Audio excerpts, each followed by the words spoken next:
Buen día, queridos amigos. Rada les da la bienvenida al canal del Dr. Sapkina.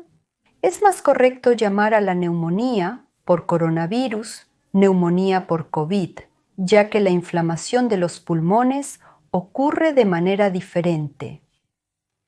En este proceso inflamatorio se involucra la pared, los alvéolos y el tejido conectivo. De ahí la complicación de la trombosis de los pequeños vasos y la formación de tejido fibroso, en otras palabras, la cicatrización. ¿Qué tan peligrosa es la fibrosis pulmonar? Se puede detectar y eliminar a tiempo. Hablaremos de esto contigo hoy. El curso de la neumonía en el contexto de la nueva infección por coronavirus es bastante impredecible. En algunos casos, al ingresar al hospital, se observa un daño insignificante al tejido pulmonar. Bueno, digamos 20% a la derecha y 15% a la izquierda. En medicina esto se conoce como código CT.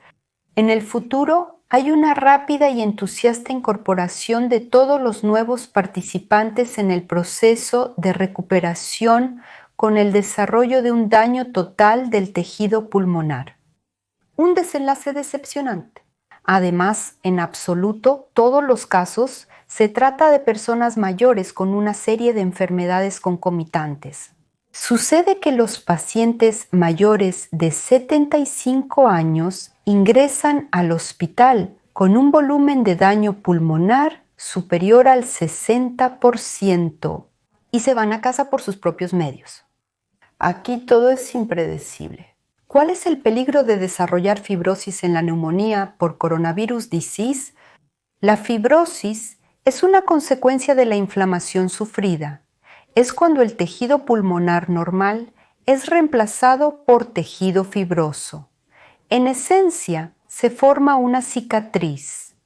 Si la fibrosis pulmonar es insignificante, digamos, el volumen del tejido pulmonar afectado abarca solo un segmento, entonces en este caso puede que no afecte nuestra salud en absoluto.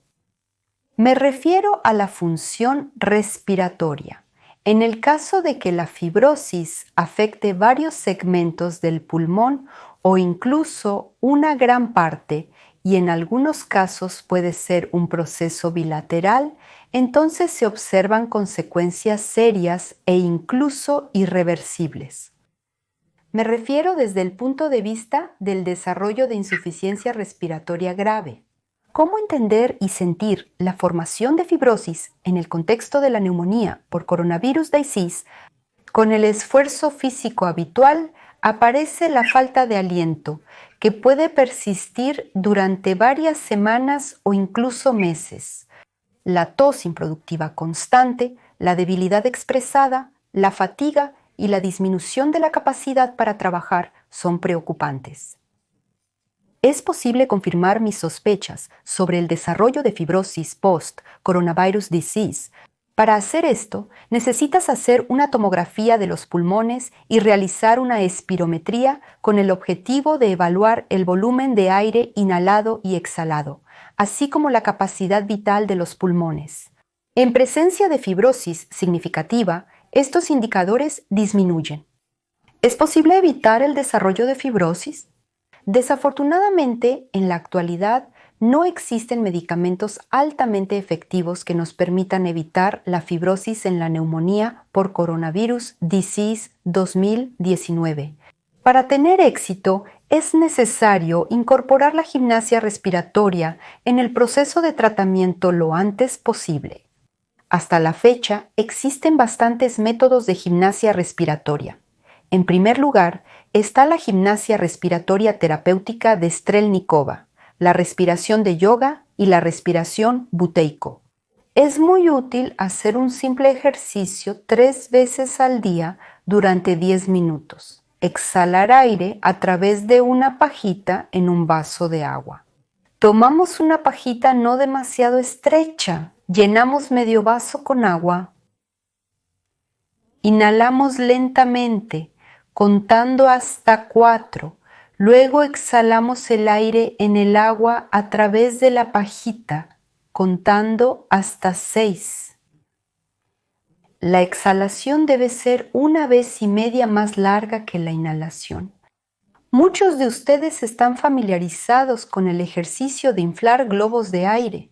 Algunos cometen el grave error de comenzar a practicar este ejercicio durante un periodo agudo de enfermedad, lo cual es fundamentalmente incorrecto debido al riesgo de dañar el tejido pulmonar inflamado. ¿Por qué?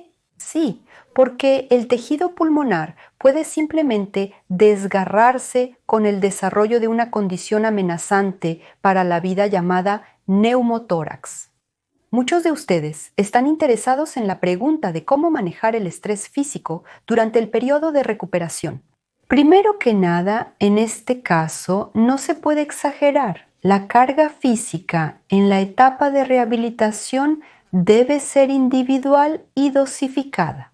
En este sentido, las caminatas al aire libre, la marcha nórdica, durante la cual se involucran los músculos del hombro superior, son muy beneficiosas, lo que ayuda a la función de drenaje y mejora la circulación sanguínea en el tejido pulmonar. Algunos de ustedes practican activamente inhalaciones con aceites esenciales en casa. Definitivamente no deberías hacer esto. Destaco su atención. Si el aceite esencial entra en las vías respiratorias, por sí mismo puede provocar inflamación de los alvéolos y, en consecuencia, contribuir al desarrollo de fibrosis. A muchos de ustedes les interesa la pregunta, ¿podemos revertir la fibrosis? Desafortunadamente, si ya se ha formado, es poco probable que se pueda eliminar. Aunque en la práctica hay casos en los que los radiólogos diagnostican erróneamente la fibrosis pulmonar, confundiéndola con otros procesos que ocurren en el tejido conectivo de los pulmones. En el futuro, el tratamiento de la llamada fibrosis pulmonar se vuelve más exitoso. ¿Quién entre los que han superado el coronavirus disease 2019 se enfrenta más a menudo con la formación de fibrosis pulmonar? Principalmente los fumadores con experiencia, personas mayores de 65 años y también pacientes que están bajo el cuidado de un reumatólogo con enfermedades del tejido conectivo, por ejemplo, con artritis reumatoide, lupus eritematoso sistémico, dermatomiositis, esclerodermia sistémica y una serie de otras enfermedades inflamatorias sistémicas del tejido conectivo, por la prescripción del hospital.